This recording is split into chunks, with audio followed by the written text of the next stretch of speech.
Video பார்த்துட்டு இருக்கவங்க எல்லாருக்கும் வணக்கம். நான் உங்க GV. Welcome back to our channel sound cooker. Hi friends. இன்னைக்கு வீடியோ போட கொஞ்சம் லேட் ஆயிடுச்சு. கரண்ட் இல்ல எங்க வீட்ல. Shut down. அதனால ஈவினிங் 4:00 மேல தான் கரண்ட் வந்துச்சு. அதனால வீடியோ அப்லோட் பண்றதுக்கு கொஞ்சம் லேட் ஆகும். சாரி, எல்லாம் வீடியோ மறக்காம பாருங்க. பசங்களுக்கு சம்மர் வெக்கேஷன் விட்டுட்டாங்க. அதனால அவங்க அம்மா அம்மா எனக்கு எதனா சமைச்சு குடுங்க, இல்ல எனக்கு எதனா வாங்கி குடுங்க அப்படின்னு உங்கள கண்டிப்பா டிஸ்டர்ப் பண்ணிட்டே இருப்பாங்க. அவங்களுக்கு இந்த கடை ஐட்டம்ஸ்லாம் எதுவுமே வாங்கி குடுக்காதீங்க. சிம்பிளா வீட்லயே ஒரு ஸ்நாக்ஸ் ஐட்டம் எப்படி செய்யலாம்? அதுனா ஹெல்த்தியா குழந்தைங்களுக்கு எப்படி குடுக்கலாம்? அப்படின்னு ஈஸியா செஞ்சிடலாங்க. நீங்க ட்ரை பண்ணி பாருங்க. எப்படி இருந்ததுன்னு கமெண்ட்ல சொல்லுங்க. வாங்க வீடியோக்குள்ள போலாம். இப்போ ஒரு கடாயில 1 கிண்ணம் வேர்க்கடல வறுக்காத வேர்க்கடல எடுத்துக்கலாம்.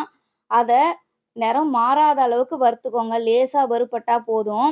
இதெல்லாம் குழந்தைங்களுக்கு ரொம்ப ஹெல்த்தியான ரெசிபிங்க. கண்டிப்பா குடுத்து பழகுங்க. குழந்தைங்களுக்கு ரொம்ப பிடிக்கும். ரொம்ப கலர் மாற வேணாம். லேசா வறுத்தா போதும். எடுத்து ஆற வச்சுட்டு, தோல் நல்லா உரிச்சு வச்சுக்கோங்க. இப்போ மிக்ஸி ஜார்ல சேர்த்து இது ஒரு அரைச்சு எடுத்துக்கோங்க. அதே கிண்ணத்துல எந்த கிண்ணத்துல வேர்க்கடல எடுத்தீங்களோ, அதே கிண்ணத்துல 1 கிண்ணம் வெல்லம் எடுத்து, அதையும் அரைச்சு வச்சுக்கோங்க. 2த்தையும் சேர்த்து ஒரு மிக்ஸில அரைச்சு சேர்த்து வச்சுக்கோங்க. பாருங்க அவ்வளோதான். நம்ம ஸ்நாக்ஸ் ஐட்டம் ரெடி ஆயிடுச்சு. இத நல்லா ரவுண்டா உருட்டணுங்க. பாருங்க, ஸ்நாக்ஸ் ஐட்டம் ரெடி ஆயிடுச்சு. இத அப்படியே எடுத்து கையில வச்சு, அப்படியே ரவுண்டா புடிக்கணுங்க. நல்லா ரவுண்டா புடிச்சு குழந்தைங்களுக்கு குடுங்க. விரும்பி சாப்பிடுவாங்க. கடை ஐட்டம்ஸ்லாம் பசங்களுக்கு வாங்கி குடுக்காதீங்க. அது அவங்களுக்கு ரொம்ப ஹெல்த்தி கிடையாது. இத குடுத்து பழகுங்க. நம்ம வீட்ல வேர்க்கடல பருப்பி, உடைச்சக்கடல பருப்பி, எள்ளு உருண்டை, பொரி உருண்டை இதெல்லாம் செஞ்சு குடுங்க. குழந்தைங்களுக்கு ரொம்ப ஹெல்த்தியா இருக்கும். இது நல்லா அப்படியே அழுத்தி புடிச்சீங்கன்னா, குழந்தைங்க விரும்பி சாப்பிடுவாங்க. கடை ஐட்டம்ஸ்க்கு போவே மாட்டாங்க. நீங்க வீட்லயே சிம்பிளா இது ஸ்டோர் பண்ணி வச்சீங்கன்னா, 10 நாள் வரைக்கும் கெட்டு போகாதுங்க.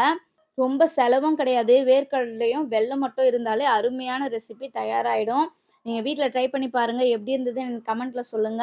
ஃபர்ஸ்ட் டைம் நம்ம சவுண்ட் குக்கர் சேனல பார்க்குற மாரி இருந்தா சப்ஸ்கிரைப் பண்ணிக்கோங்க. அப்படியே ஒரு லைக் பட்டனையும் கிளிக் பண்ணி வச்சுக்கோங்க. அம் வீட்ல ட்ரை பண்ணி பாருங்க. குழந்தைங்களுக்கு இந்த மாரி ஐட்டம்ஸ் குடுத்து பழகுங்க. கடையிலேருந்து எதுவும் வாங்கி குடுக்காதீங்க. எள்ளுருண்டை, பருப்பி, பொரி உருண்டை இந்த மாரி ஹெல்த்தியான ஐட்டம்ஸ் குடுங்க. அதுவும் வேர்க்கடலை ரொம்ப ரொம்ப ஹெல்த்தி. குழந்தைங்க விரும்பி சாப்பிடுவாங்க. சவுண்ட் குக்கர் சேனல சப்ஸ்கிரைப் பண்ணிக்கோங்க. அடுத்த வீடியோல மீட் பண்ற வரைக்கும் பாய் பாய்.